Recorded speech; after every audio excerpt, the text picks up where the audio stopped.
episode 1 of 2022. Hello, my precious Niger Baby in Texas audience. Happy New Year, and I hope you had a great holiday season. I wish you all joy, good health, and blessings in 2022. As we celebrate Martin Luther King this week, I wanted to kick off the year to focus on our dreams and our ability to accomplish our purpose. With that being said, I have a special guest, Iheyinwa, who is accomplishing her purpose. Iheyinwa is the CEO of Shop DJ and DJ Wear. Both are excellent Nigerian American brands that sell beautiful, and when I say beautiful, beautiful ready-to-wear women's clothing.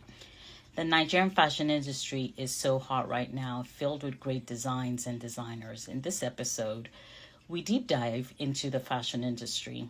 For those of you that don't know, Nigerians or Nigerian Americans love a party/celebration.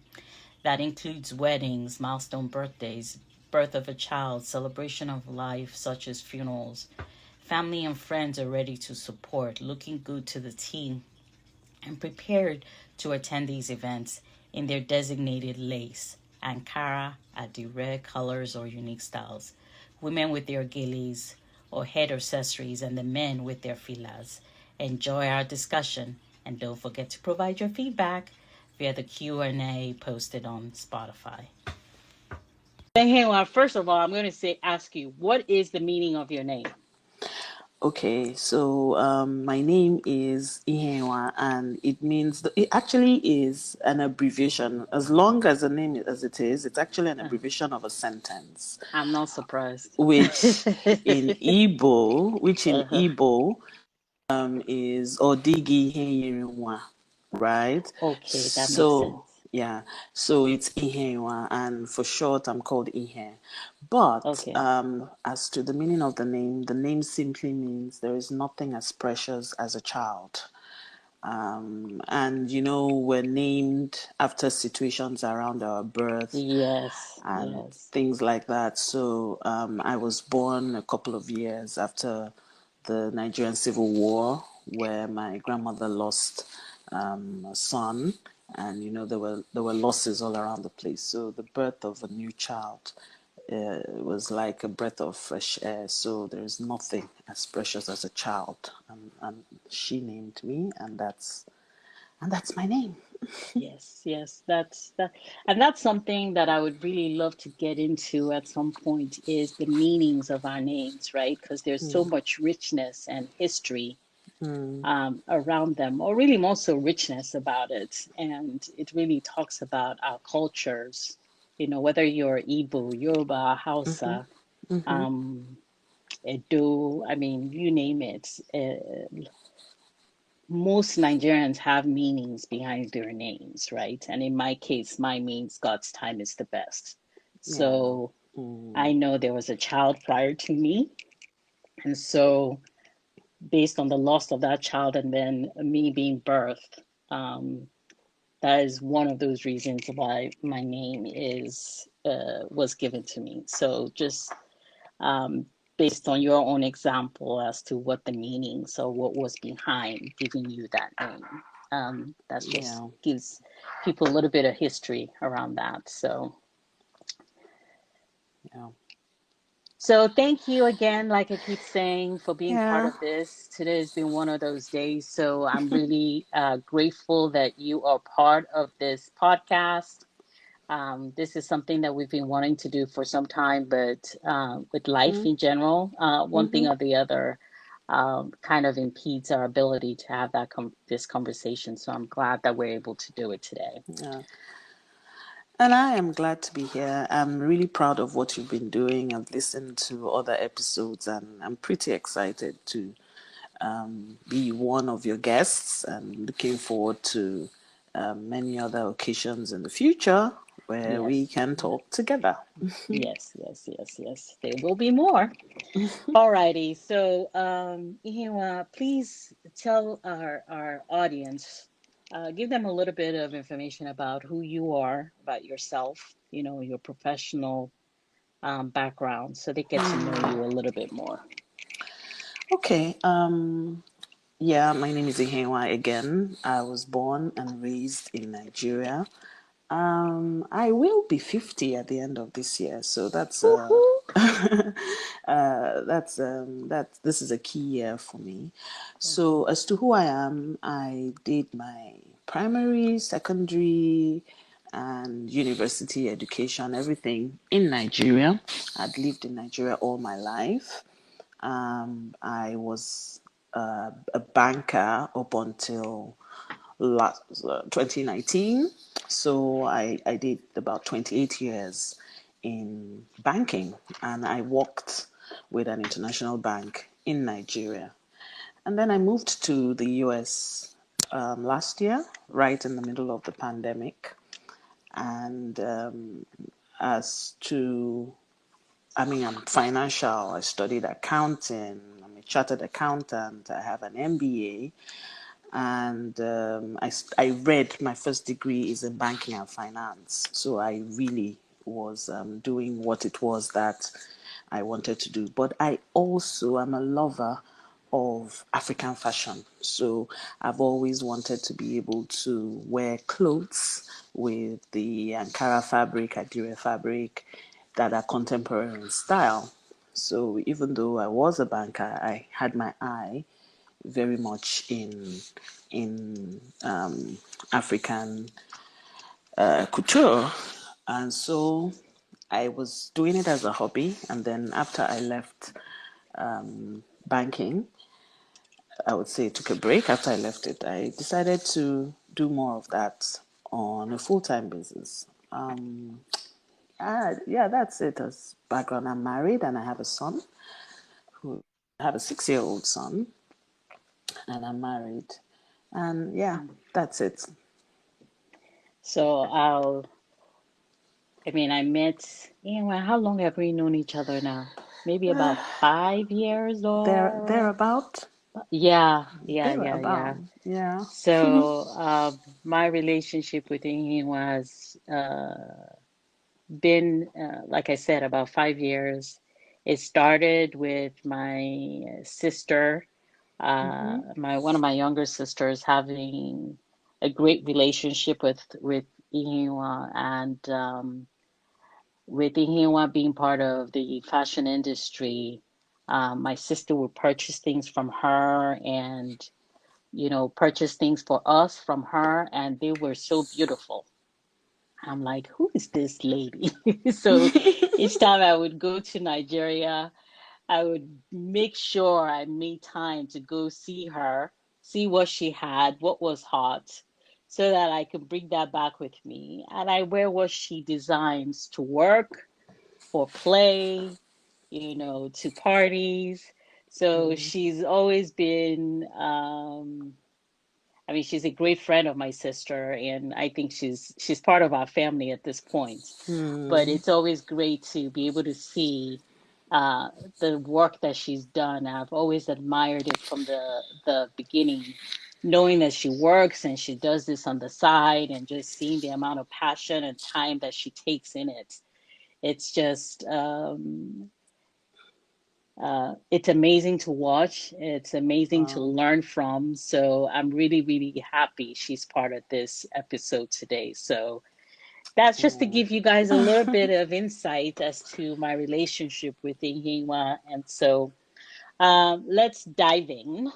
Sure. So let's talk about, I know what I see a lot of your materials, right?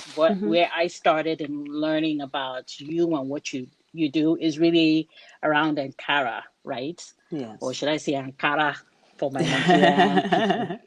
Uh, Ankara material. Yes. And I know we've evolved into other things. That Dire is becoming a hot thing right now, right? But at least um, what I started out with was with Ankara. But what got you? I guess my question is, what got you into this this business? Business. Where did the passion of your business come from?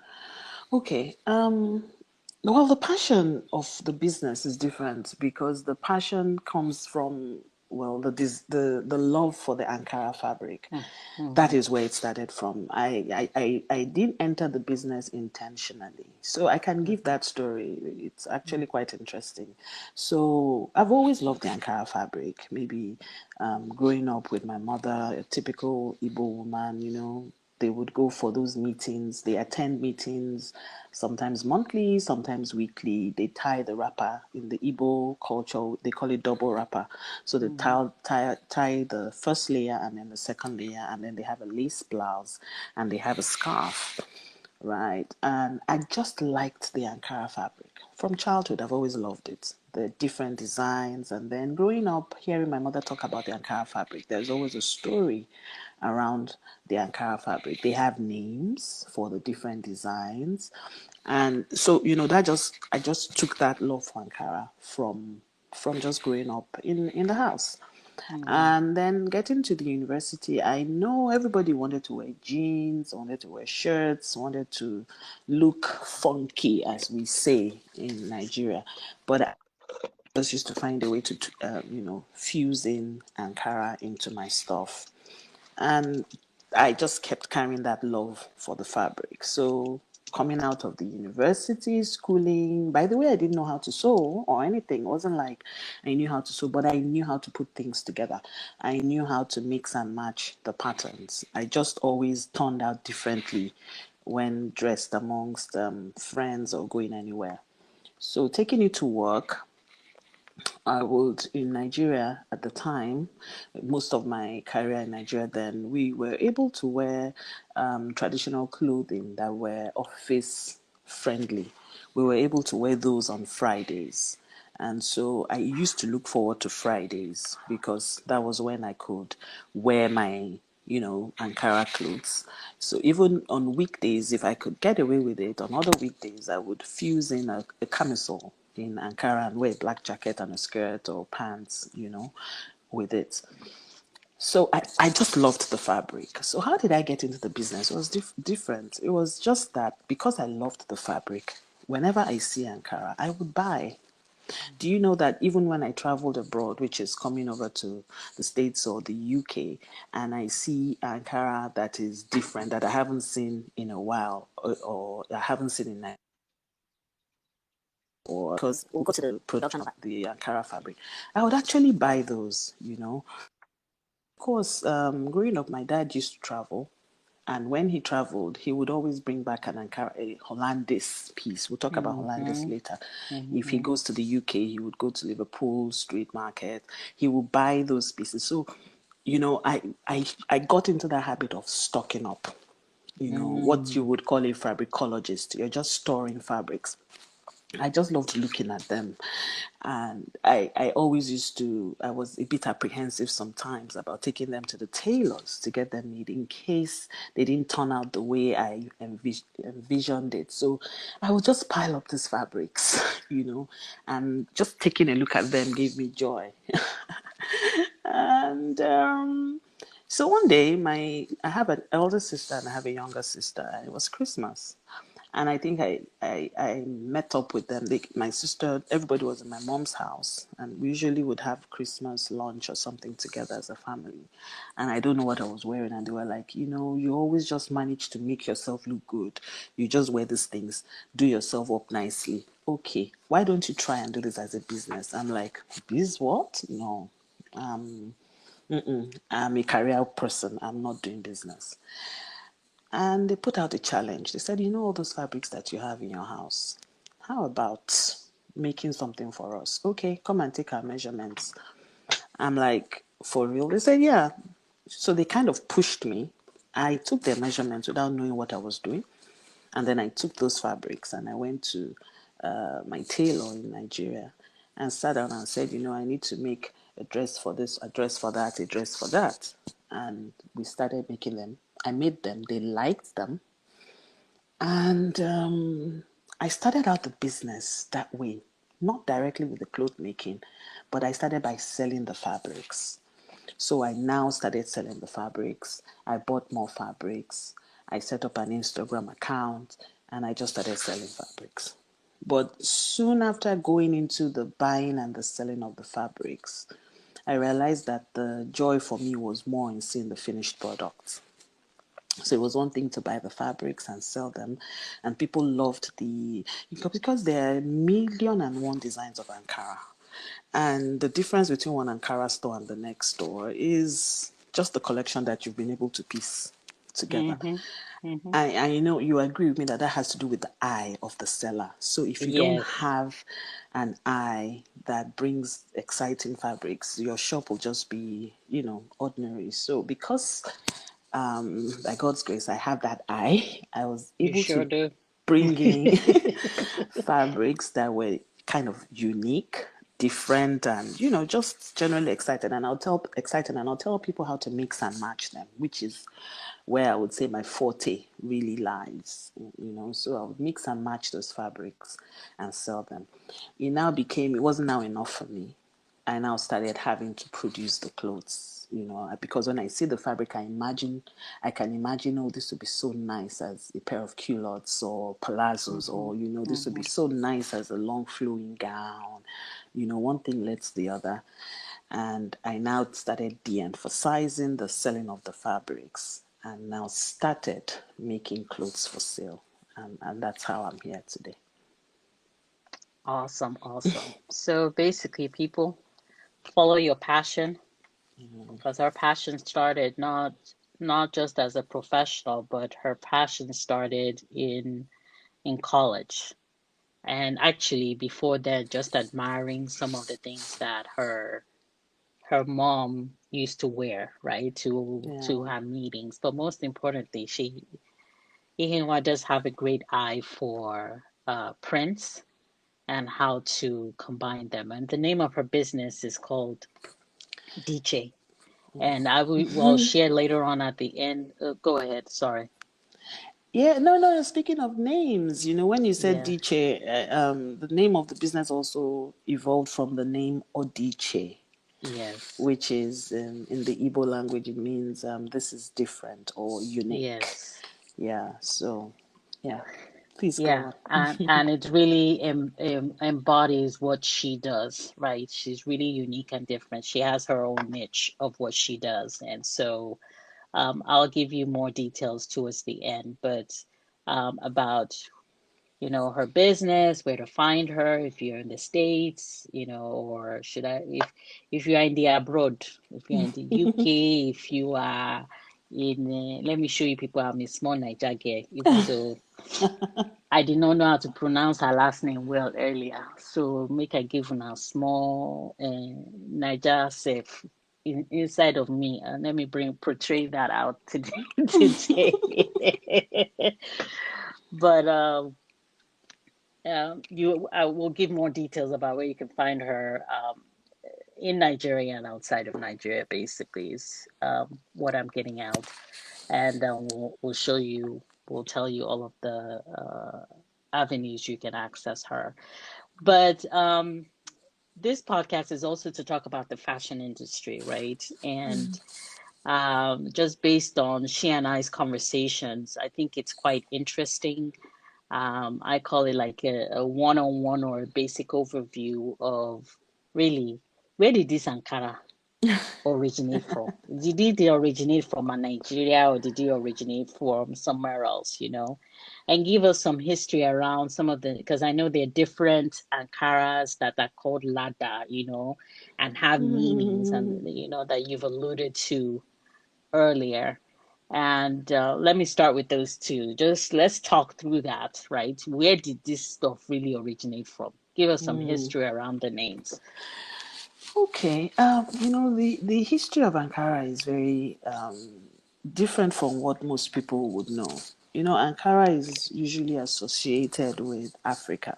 It's Mm-hmm. looked at as African print. That's another name it's called, African prints.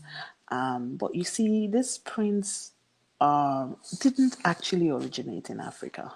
But I think Africa took ownership of them, and it rightly now it's associated with Africa and African culture. But you see, the the Ankara fabric or the African prints, they were actually first produced in Indonesia. You know, Mm. yes, they were produced using batik technology, which is what they use over there. And I think it was in the 1800s or something that far. I'm not so exact now, but Mm-hmm. there was a there is a Dutch company Mm-hmm. called Vlisco, which is still present today. Um, but they were the ones who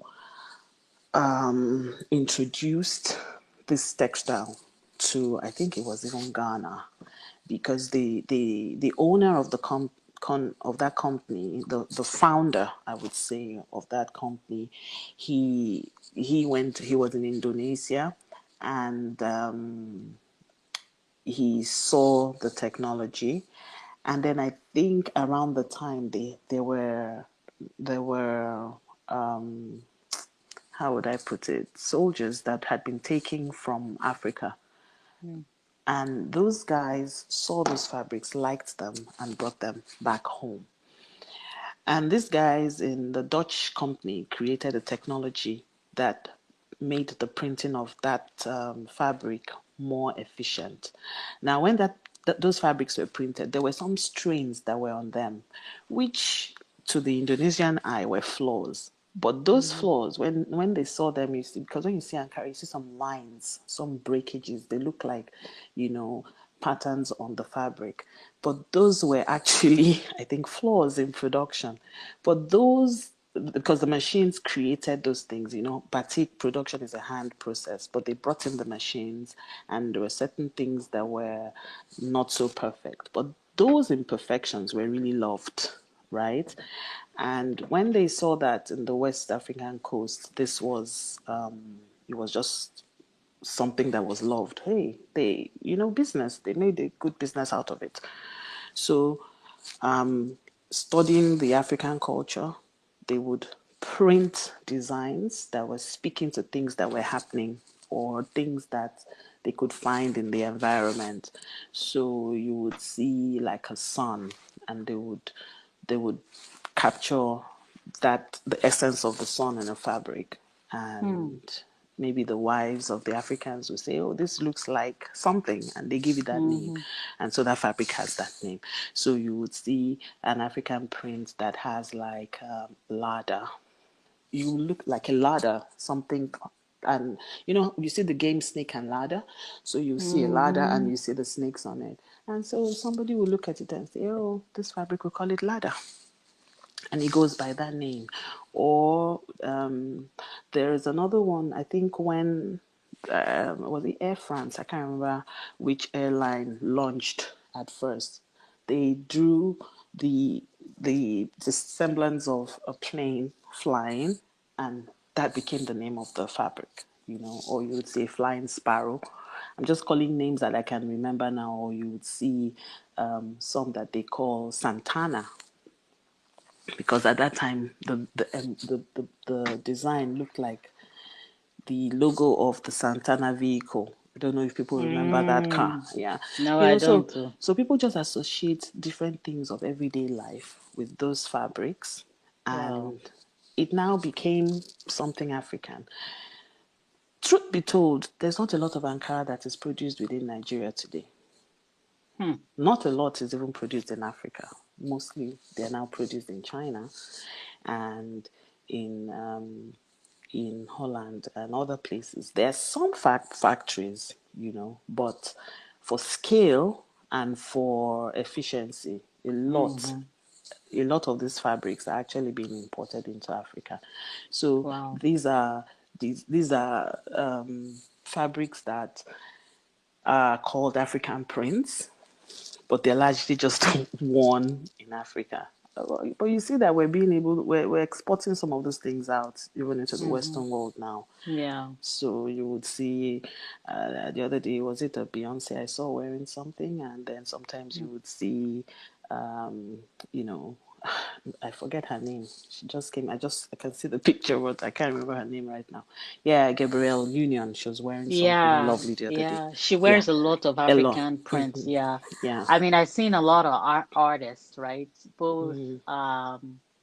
white, black. I see them in so many of our prints these days, and Mm, I'm like, wow, it's interesting to see how we've evolved. I've lived in this country now for almost 30 years, mm-hmm, you know, and I have it's amazing just to see the desire for our prints for so many mm, different things, yeah. whether it be for you know, headscarves, whether Mm-hmm, it be for blouse, whether it be for, other mm, things. So that leads me to my next question around designs and styles, right? okay.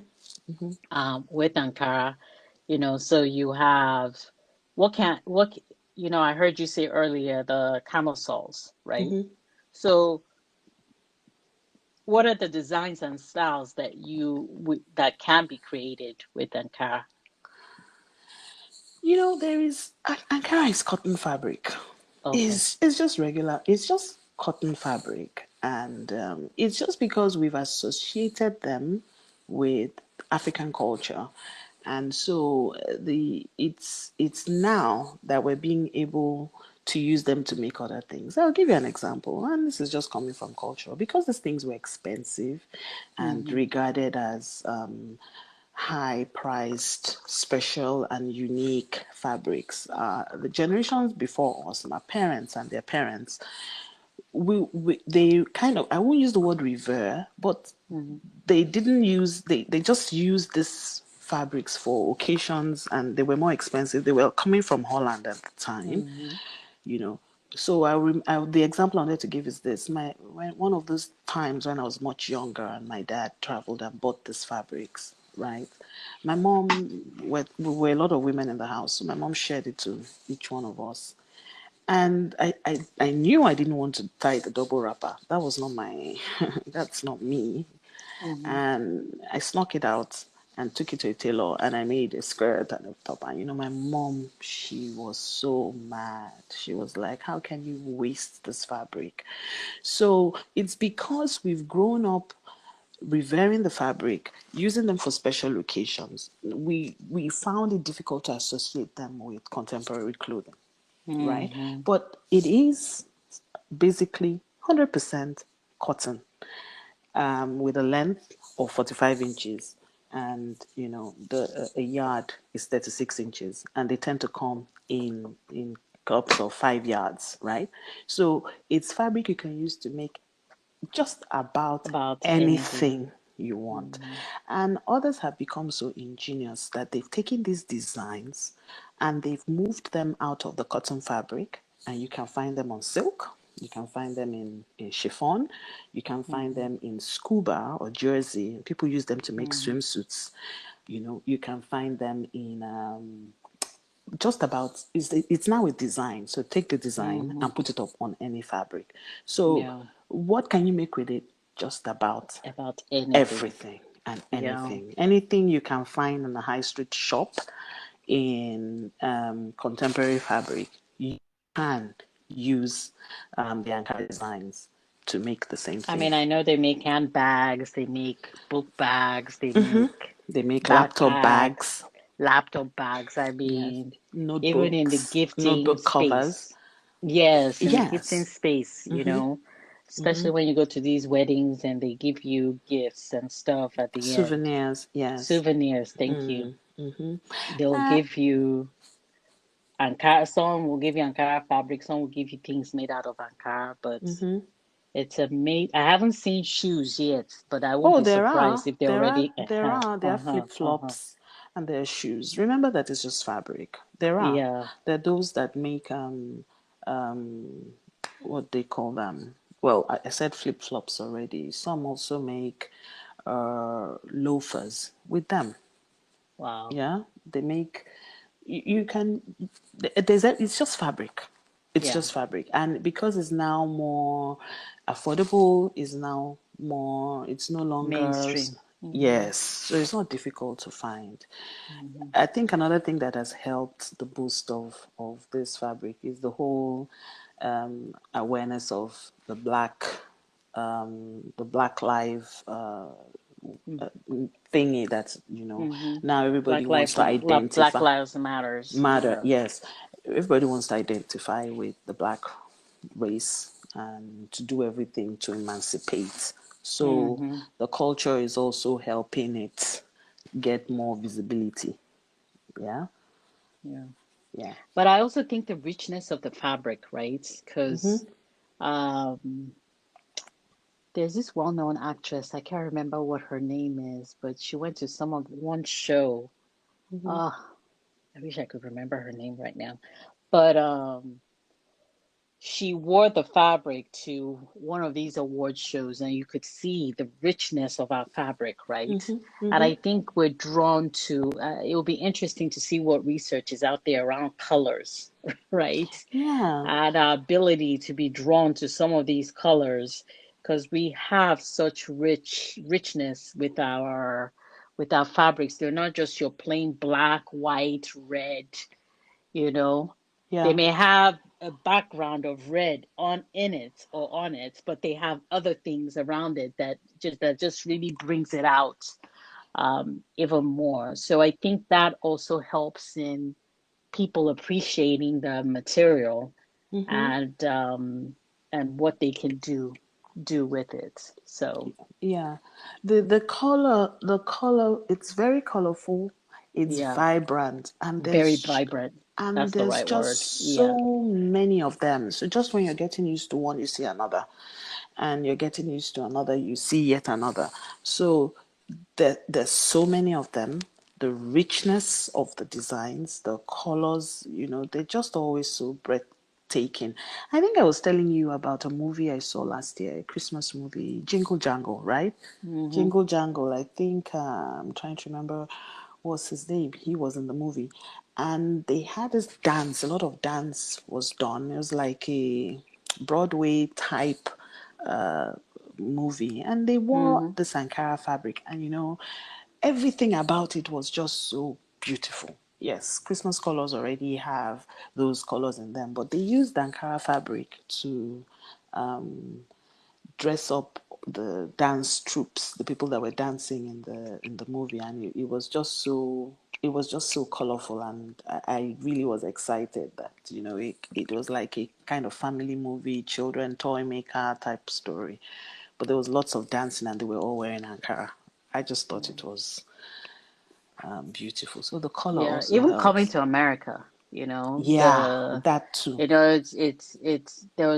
there was a lot of richness in a lot of African fabrics in that movie. So um that was also another one that I was like, wow, really?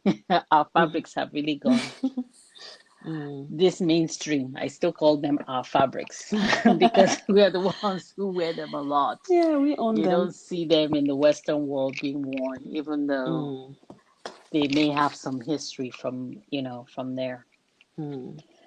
All righty. So we've talked about how DJ, ready to wear came about and the meaning of DJ, which is really, and just how you got into the fashion industry, you know.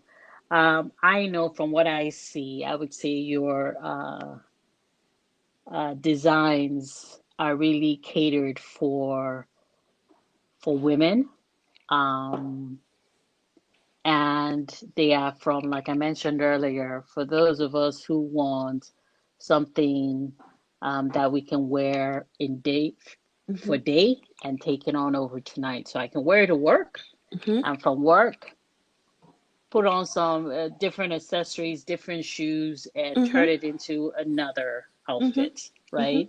So, what would you say your designs represent, and who do you cater to? Um, and then we'll talk about sizing, right? Because that's also another big thing, especially for those of us who are out of the country, right? And I'm sure even for those in Nigeria, how do you get into determining sizing? Because that was one of the things that we struggled at first with me, right?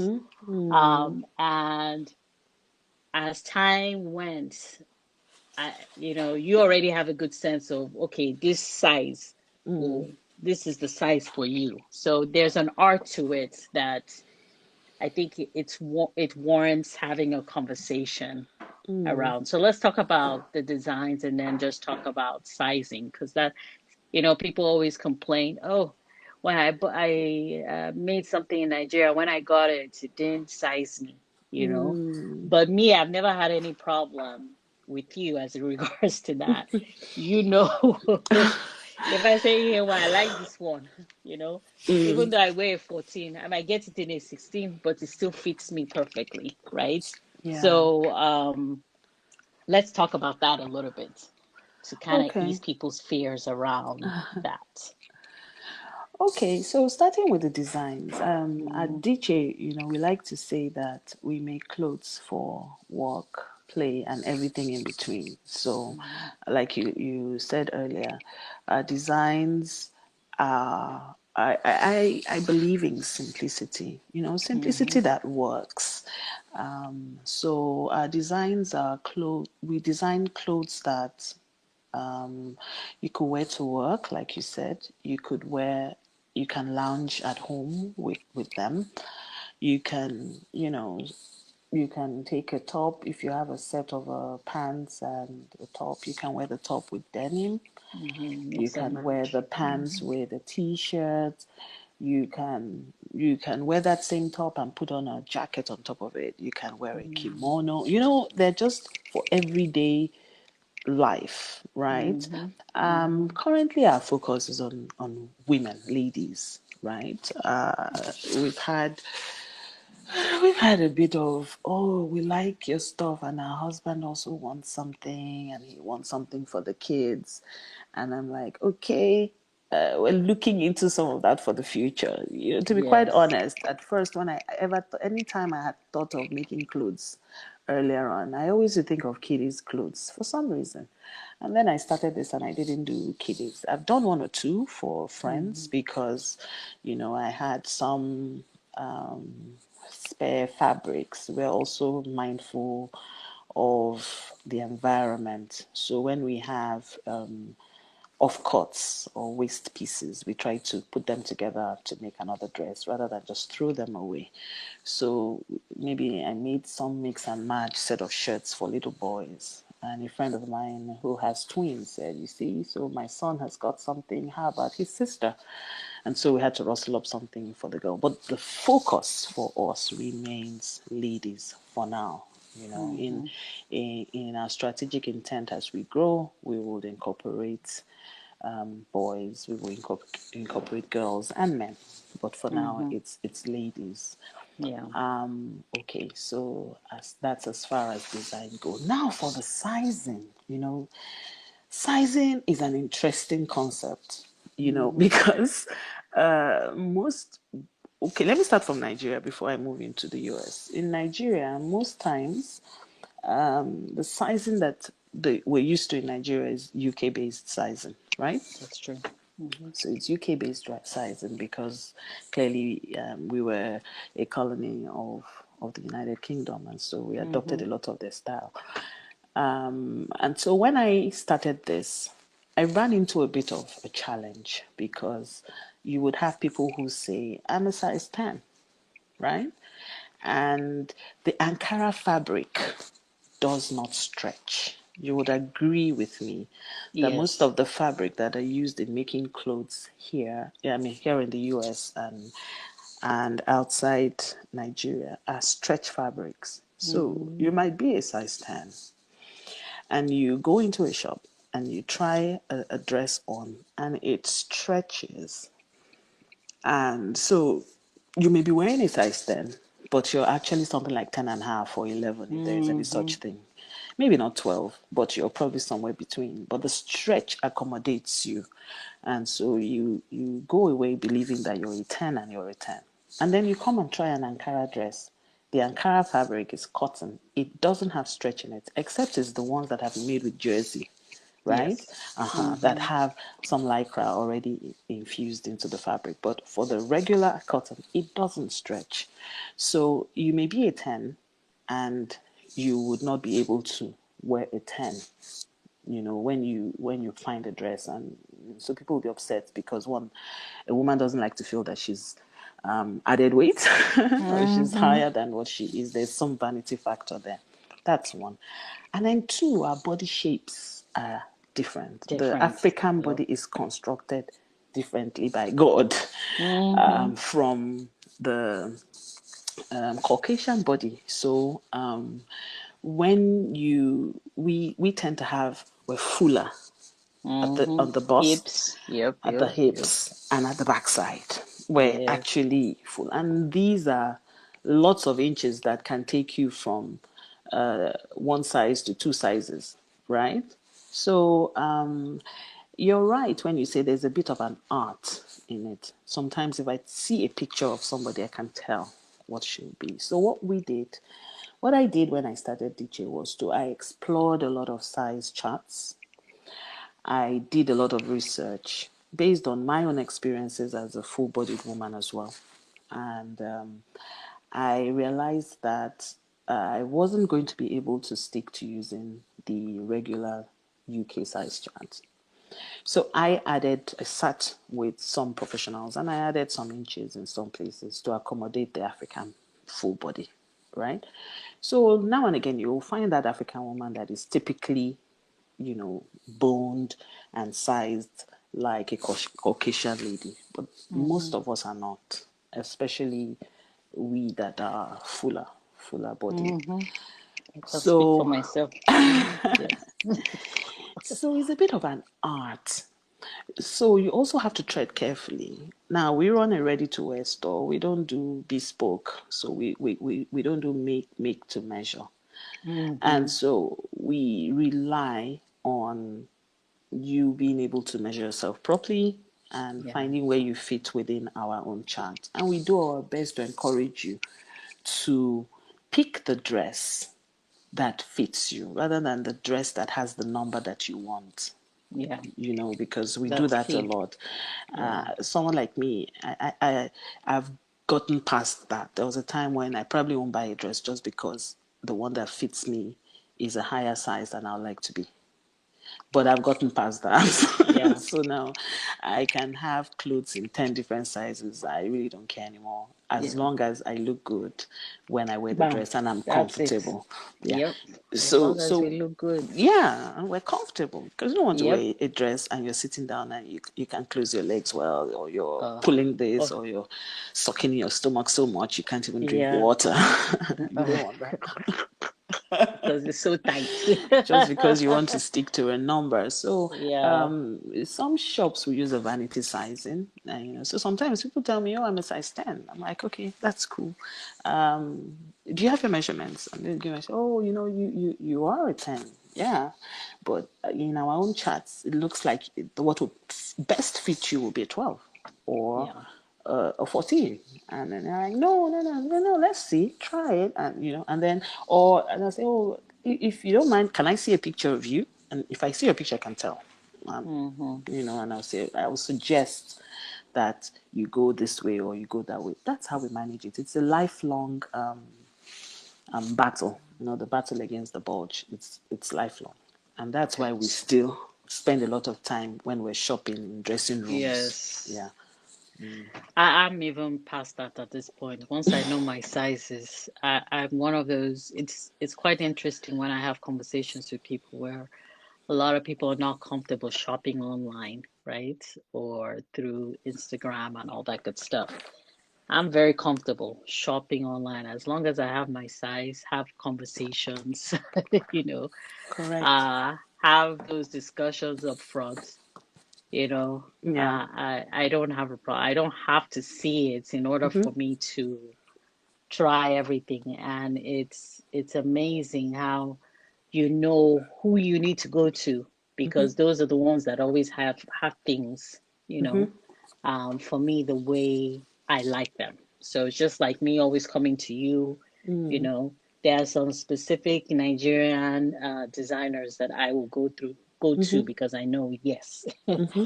Yeah. they know how to make stuff and how it would fit on my body where it doesn't look like I don't have to go have it altered, right? Mm. Um, if at all I need to have it altered, it's just typically because of my And height. I've never seen yeah. anybody be able to solve the height piece of it, right? because I'm Mm, short. mm, I'm not tall. But mm. besides that, at least the fitting is perfect, which is really more important, right? Yeah, Because at the end of the day, even with the height, you can wear heels and it helps to balance that out. And we typically like our clothes that's a right. little longer with the Longer. assumption that Yeah, when you wear certain things, they're not really for flats or anything like that in most cases. But yeah. So when we talk about sizing and things of that nature, when a client needs to go to a tailor, right? What measurements do you typically require that they provide you to help? okay. You see, interesting that you asked this because of what we've seen ever so frequently in this business. Yeah. I did a post on well, this was in our Nigerian Instagram page, which is where we tend to have most of that challenge on size. Is Yeah. to say, know your size, know your size, know your measurements, and have conversations with every online store because online shopping is here to stay, right? Yeah. So the three key things regular you would need to know is your bust measurement in inches or centimeters, but inches works. Your bust measurement, your waist, and your hip, and then knowing where those things are in your body because you may be measuring something else and calling it your hip, Mm-hmm. which isn't your hip, or measuring something. But those are the three major. I mean, if you have any other thing, but if you're dealing with an online store, you what you basically would need is your bust, your Mm-hmm. waist, and your hips.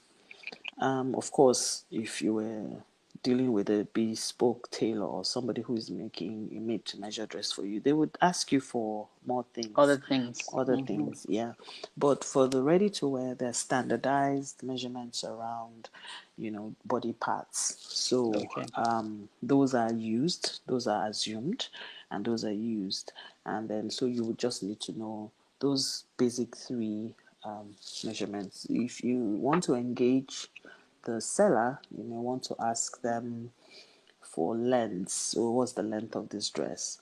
Mm-hmm. Or what's the inseam if you're talking about pants, to have an Mm-hmm. idea to gauge where you are in their own size chart. But the truth is, every store, every brand has its own size chart. So Yeah. much as we have something that we call standard, most individual brands have theirs. So you would agree with me that that's why you could say there are certain brands you go to. Yes. Even shopping on the high Yes. streets, there's some shops you Yes. already know in this shop, their 14 is not me. I'm a 14 Yes. in this shop and I'm a 16 in this shop. Exactly. Exactly. Exactly. So it's the same Exactly. thing. It's the same thing that applies. So what we do in the US, we adopted the small, medium, large, extra large sizing. Okay. So that's what we use. So there's always a range.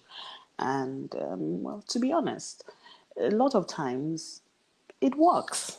It does Yeah. work. You'll find yourself there. And then if you have to do any slight adjustment, maybe it's a nip or a tuck somewhere. So Mm-hmm. maybe the waist is like an inch bigger, and so you just take it in or have someone do that. If the dress is really nice, you agree with me, sometimes you still walk out of that high street shop knowing that I still have to do a little tweak here to just get it Yes. perfect. Yes. So Yes. it's the Yes. same thing. So we Yeah. use the small, the medium, we go from small to 3XL.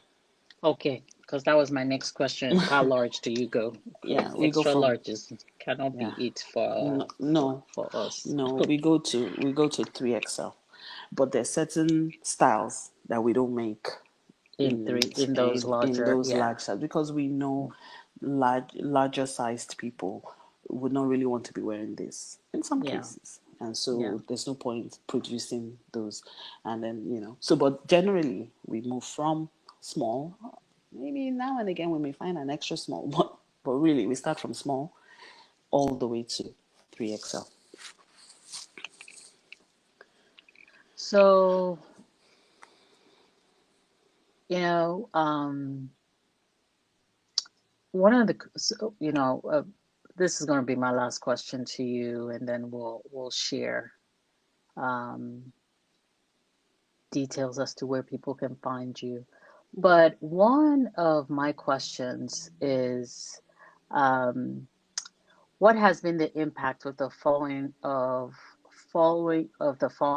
to the fashion industry? So like technology, um, production houses, you Mm. know, the evolution of fabrics, like we alluded to earlier. Adire is one of those things people never really liked, but now it's Mm. like it's all over the place, right? It's becoming the new, I call it the new Ankara, right? Mm-hmm. Mm-hmm. So you could, I like I keep saying, the fashion industry continues to evolve and move into other things as it should, and it's great to see that. But what really is impacting the growth of that evolution? You know, um, uh, how does technology impact that? Production houses, you know, um, other Okay. fabrics, right? Okay. Okay. So let's talk about production. Now, Okay. I have seen the industry involved in Nigeria from, you would agree, growing up, each person had a tailor.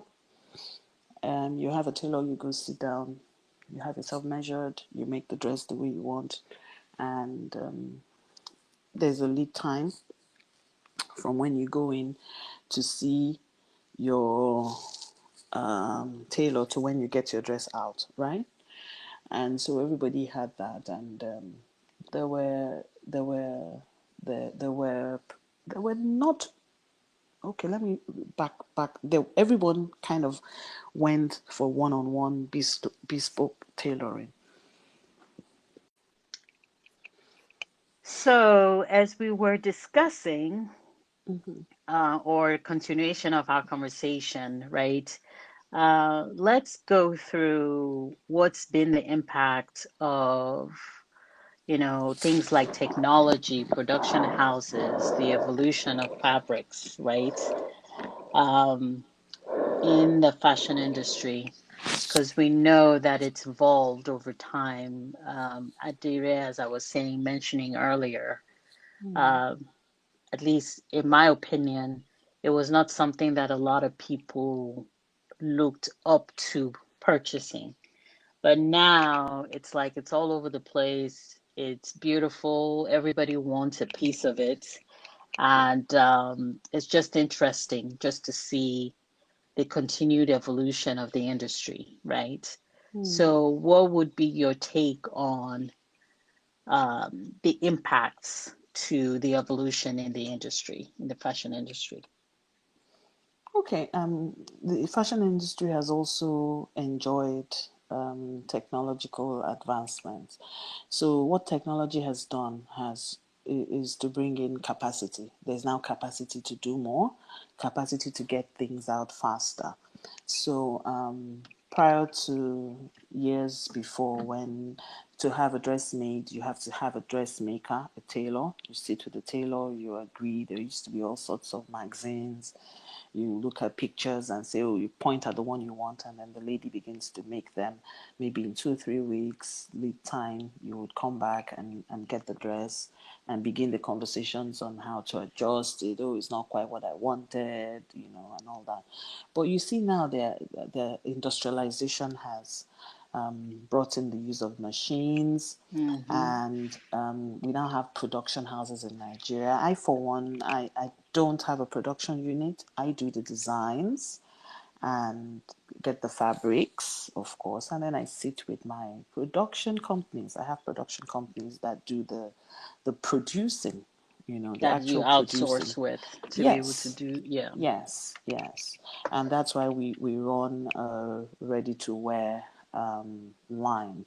Now, others may have production units within their companies, so they have tailors that come together and they design and then they make. That's fine, but you pick and choose how you want to Run your operate. business. Yes, and for someone like me who I didn't have a background, yes, I did some fashion school after I left work, but I know my own gift is God given. So I have an Mm-hmm. eye and I have a design, and then I get those who can make it to make it. And then we have production standards, we agree them, and we roll out that way. Pretty much how a lot of high street shops operate. That's You true. have back end production companies doing that, and we also have that in Nigeria.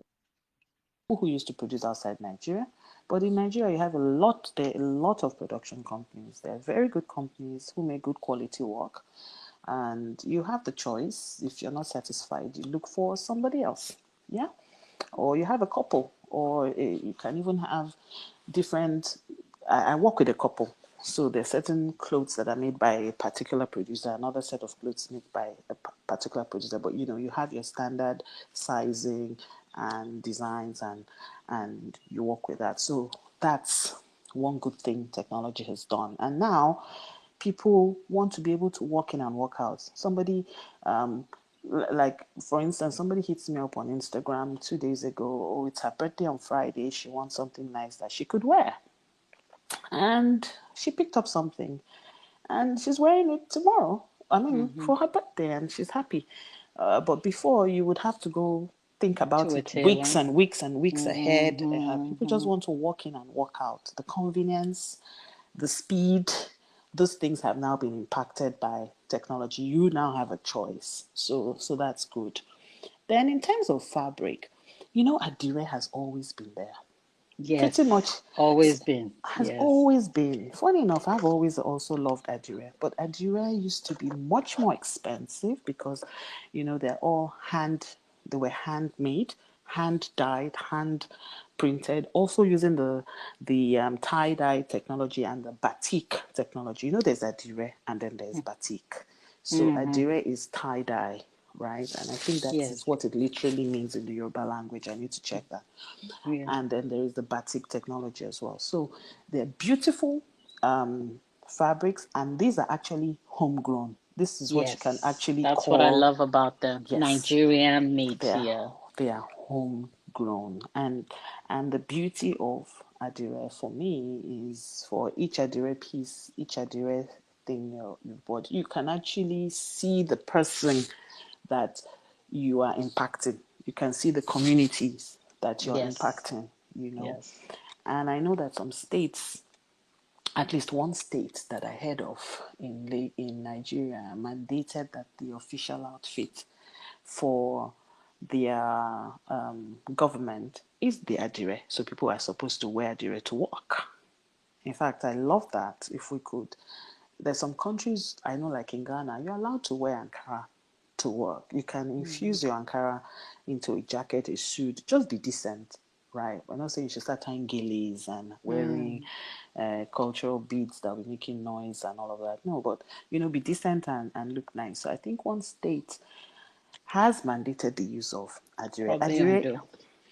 probably I would do or show one of them, Mm-hmm. and it's lovely. So I even came across a campaign.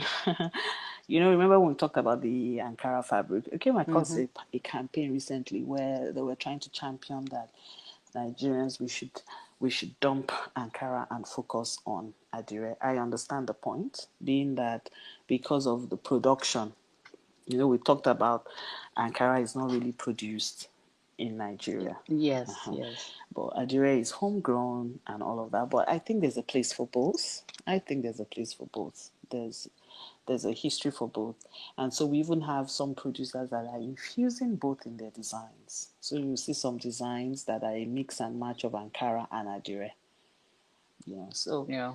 I the think it's really about what the designers want and what the want, people want at the end of the day versus yes. I understand the message of what we're trying to do, which is grow our own, right? But I Yes. agree with you, there's a Yeah. space for Yeah. both. After all, at the end of the day, it's if not for the growth of tech, if not for the impact of technology and these production houses, right? The growth of what we see with Ankara and Adire. Yeah. will not be Will where it not be there. is, Exactly. today. So I and I've always felt, how can we um, enjoy these fabrics, right? Mm-hmm. And in our workplaces, we are, uh, for lack of a better word, this is the best word that I can use. We still use our colonial mentality, right? Mm-hmm. In feeling like we have to behave like the Western world versus really trying to um, show who we are Who we and be are. authentic with our own culture, right? In That's the appreciating word. what we are, who we are, what we are, and what which includes what we wear, right? Mm-hmm. As Mm. long as, to your point, is done in a decent way. Yes. Um, yeah. So I Yeah. think that that's very something that's very important for our people Yeah. to be able to appreciate. It's nice that the outsiders do, Mm-hmm. but we also have to appreciate it as well, Yes. especially in the workforce. We Yes. do it in our weddings, in our, birthday parties, Parties. everything else, right? Mm-hmm. Because that's our culture. That's Mm-hmm. when you really come out and show out. But Mm-hmm. you should be able to come out and show out in the workforce. Even when I here where I live in Texas, and I wear my clothes to work, Mm-hmm. your designs to work, Mm. it's people stop me in the hallway. Oh my God, this is so beautiful. Yeah. Where did you get this from? Blah blah blah blah blah. You know, and I feel so prideful and happy and Huh. joyful that, okay, yes, I'm representing my culture of who I am. Yes. And I Mm-hmm. don't just wear it on Fridays. I wear it, Yeah. Monday you to know, Friday. Yeah. Monday, Tuesday, just depending on what I feel that day. If that's what I feel like wearing, I wear it and I enjoy it. And, Mm-hmm. and a lot of people enjoy it as well. So Yeah. there's a lot that we can share about our culture and then Yeah. who we are and the richness of who we are and what makes us who we are. We have to be prideful of those things to be able to Mm. share that with others. So Yeah. And the good news also for Adire is that the Adire designs are also being found and infused into other fabrics like yes, chiffon, like silk, yeah, also like jersey as well. So it's the design that is the beauty of it. The design is the beauty.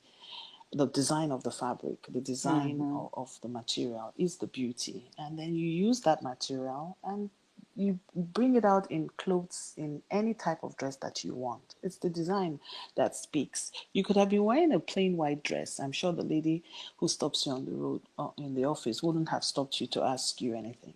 But it's the design on the fabric that you're wearing that caught her attention. So that's the good news, that for either Ankara or Adire, you can have it any way and anyhow you want and it. they stop me all the time, whether it's Or, at church or whether it's yes, just going to Costco, whether yeah, it's yeah, they stop me all the time because, like you said, the design, mm-hmm. the colors, it It's colorful. pops. You Yeah, don't even need to wear a lot of jewelry, just and the way we also sew our clothes. A lot mm-hmm. of them are is very body hugging, right? So Mm, it yeah, fits nicely, and they just see the entire thing and they're like, wow, wow, yeah. So yeah, yeah, yeah. So thank you.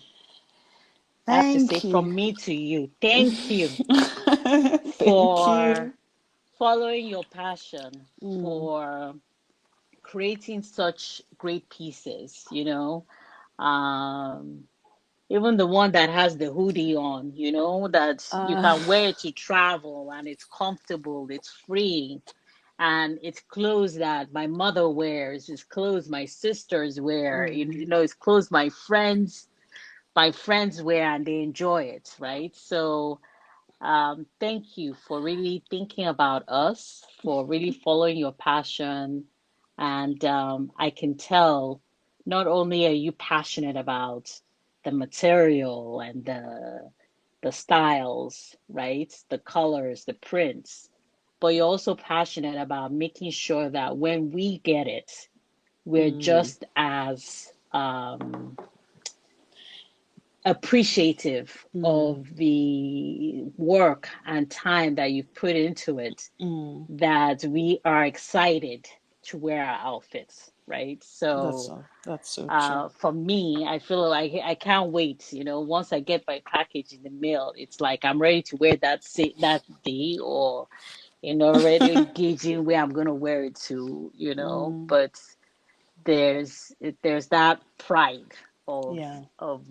pride of wearing, and excitement of looking forward to receiving my Yeah. package. So thank you, Iheyinwa.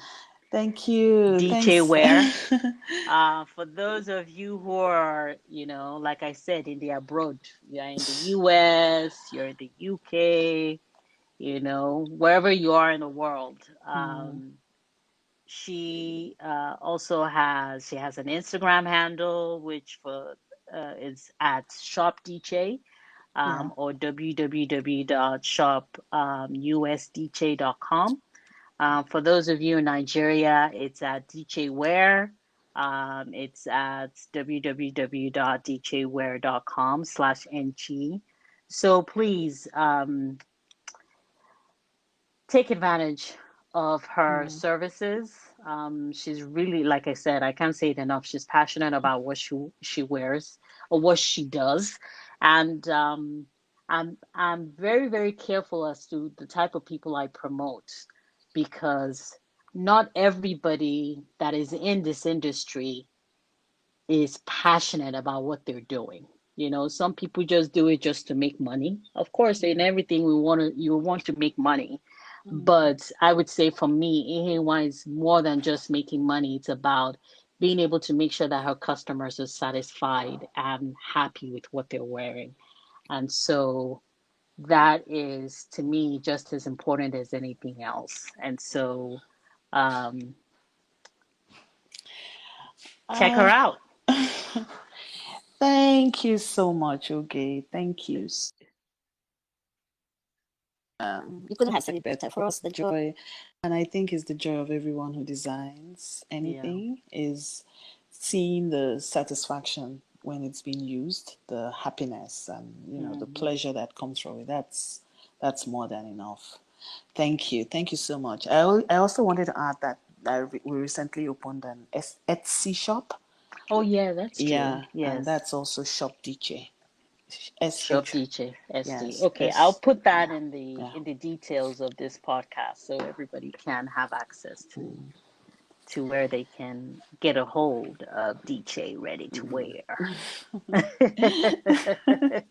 Thank you so much again. Thanks for Thank having you for me. Yes, thank you for your time.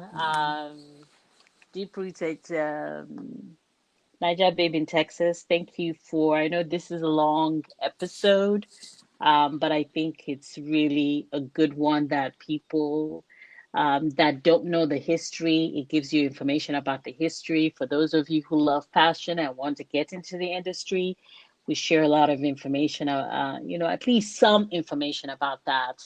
And for those of you that just love African clothing, you get a lot of details as to how to get your sizing right, in order to be able to request for what it is you need. So check out the podcast details. Definitely, you will get access to Iheyinwa's dishware clothing information as to how you can reach out to her to make your purchases. So thank you again, Iheyinwa. I really appreciate you being here, and have a great day. Thank you. Thank you. Bye. Bye.